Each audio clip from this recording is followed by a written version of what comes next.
राधे राधे। आज मैं आपको कार्तिक महात्म्य की कथा में चौथे अध्याय की कथा सुनाऊंगी। अब तक आपने सुना कि एकादशी कार्तिक मास भगवान को क्यों प्रिय है और इनका क्या महत्व है। आज चौथे अध्याय में हमें भगवान के मत्स्य अवतार के बारे में और बद्रीनाथ तथा प्रयागराज के बारे में जानेंगे। इस चौथे अध्याय को सुनने मात्र से ही बद्रीनाथ और प्रयागराज जाने का फल प्राप्त हो जाता है। तो अब हम चौथा अध्याय शुरू करते हैं। कश्यप मुनि की अंजलि लिया मत्स्य अवतार, बोले मुनियों से प्रभु शंकासुर को मार। नारद जी बोले, ऐसा कहकर विष्णु भगवान एक मछली का रूप धारण कर नदी में आ गए और जब विंध्याचलवासी कश्यप नदी में अपनी अंजलि से जल ले रहे थे तो उनकी अंजलि में आ गए। यह विष्णु भगवान का मत्स्य रूप में पहला अवतार है। बोलो मत्स्य भगवान की जय। उस मछली पर दया करके मुनि ने उसको कमंडल में डाल दिया, लेकिन अगले ही दिन वह मछली बड़ी हो गई और मुनि से बोली कि वह कमंडल में आराम से तैर नहीं पा रही है, उसे किसी बड़ी जगह पर स्थान दो। तब मुनि ने उसे कुआं में डाल दिया। अगले ही दिन कुआं भी छोटा पड़ गया। तब मुनि ने यह सब आश्चर्य देखकर उनसे प्रार्थना करी और इसका कारण पूछा।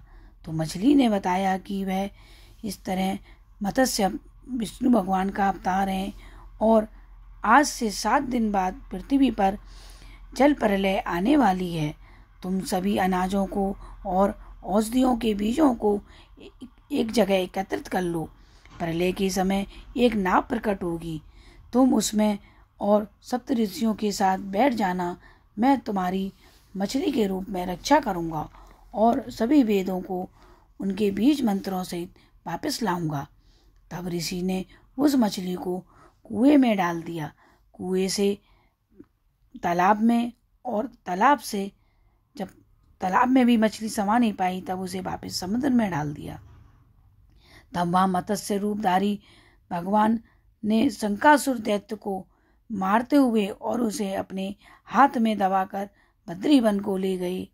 वहाँ सब ऋषियों को बुलाकर भगवान बोले कि जल के भीतर वेद निमग्न हो गए हैं, तुम उन्हें ढूंढो और शीघ्रतापूर्वक जल में से निकालकर रहस्य समेत ले आओ। जब तक मैं सब देवताओं सहित प्रयाग में निवास करूंगा। नारद जी बोले, उन तपोबली मुनियों ने तब बीज और यज्ञ मंत्रों सहित वेदों का उद्धार किया। उनमें ऋषियों में से जितना भाग जिसने भी निकाला वह भाग उसी नाम से प्रसिद्ध हुआ। पीछे सब मुनि मिलकर प्रयागराज को गए और प्राप्त हुए वेद विष्णु भगवान को अर्पण किए। संपूर्ण वेदों को पाकर ब्रह्मा जी ने प्रसन्न हो देव और ऋषियों सहित अश्वमेध यज्ञ किया। यज्ञ के अंत में देवता गंधर्व यज्ञ पनंग ग्रेक पृथ्वी पर दंडवत और प्रार्थना करके बोले, देवादिदेव यह समय हमारी प्रसन्नता का है। हे रमापते, ब्रह्मा जी ने इस स्थान में नष्ट हुए वेद फिर पाए और हमने यज्ञ के भाग प्राप्त किए, इसलिए यह स्थान पृथ्वी पर अत्यंत श्रेष्ठ है। वह पूर्ण देने वाला है। यह महीना भी अज्ञान आदि को दूर कर अक्षय फल करने वाला होवे, ऐसा वरदान हमको दीजिए। विष्णु भगवान बोले, हे देवताओं, जो बात तुमने कही है यही मुझे भी पसंद है, सो ऐसा ही होगा। यह ब्रह्मचेत नाम से सबको सुलभ होगा।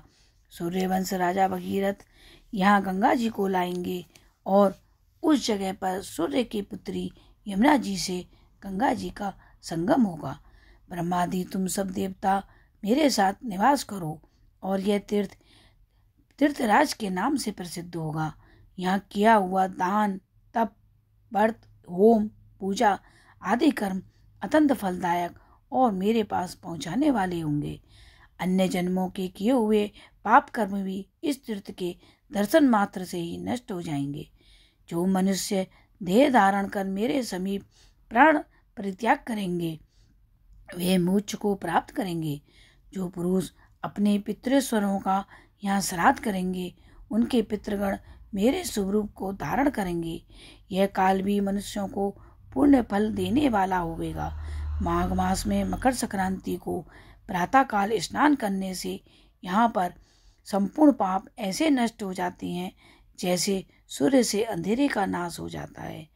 उनको मैं सालोक्य, सामीप्य और सारूप्य इन 3 प्रकार की मुक्ति क्रम देता हूँ। हे मुनीश्वरों, मैं सर्वज्ञ रूप से बद्रीनाथ वन में सदैव निवास करता हूँ। जो फल अन्य तीर्थों में 100 वर्ष में मिलता है वह तुमको वहाँ 1 दिन में ही प्राप्त होगा। उस स्थान के दर्शन करने वाले मनुष्य जीवन मुक्त हो जाते हैं, उन्हें कोई भी पाप नहीं लगता है।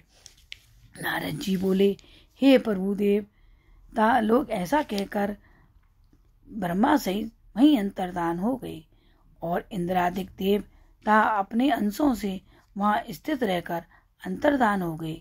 जो मनुष्य शुद्ध चित्त से इस पवित्र कथा को सुनते हैं उनको प्रयागराज और बद्रीनाथ जाने का फल प्राप्त होता है। आपको मेरी वीडियो अच्छी लगे प्लीज़ मेरे चैनल को लाइक और सब्सक्राइब अवश्य करें। राधे राधे। विष्णु भगवान की जय।